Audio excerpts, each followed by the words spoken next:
All right, guys. So let's say that you feel stuck in your place and you just want to get out. Can you just go ahead and find somebody else who would be willing to take your lease on and continue terms of that lease? Here in Turkey, if you're talking about a residential lease, guys, you cannot, okay? I'm sorry, but the answer is no. You're not allowed to. Actually, not that you're not allowed to. There's no law that you can use against the landlord. There's no law that you can say, look, landlord, I'm sorry, but I'm exercising my right under such and such law, and I'm just going to be moving on. Here's your new tenant.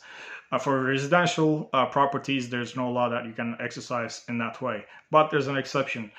If you're talking about a commercial lease, a commercial contract, then yes, you have the right to find a new tenant for the landlord and transfer your lease to them, and then that would allow you to move out. But the law also, that same law also allows the landlord to object to that situation.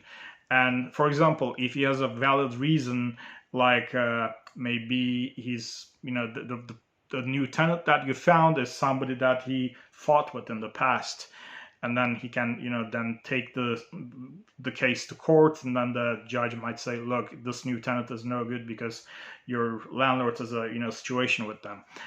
Or if the new tenant that you find has declared bankruptcy in the past, or if they have a criminal record, something like that, then the landlord can actually object to that new tenant coming on. So you would have to find somebody else, somebody who's got a clean record, and somebody who doesn't have a history with the landlord. That would work. But you should also keep in mind, according to the Turkish law, according to regulations, you would be jointly responsible for the new tenants paying their rent for 2 years. Okay, so if the new tenant that you found stops paying the rent to the landlord, just remember that you will be jointly responsible for that for 2 years. Okay, so just something to keep in mind. I hope that answered your question.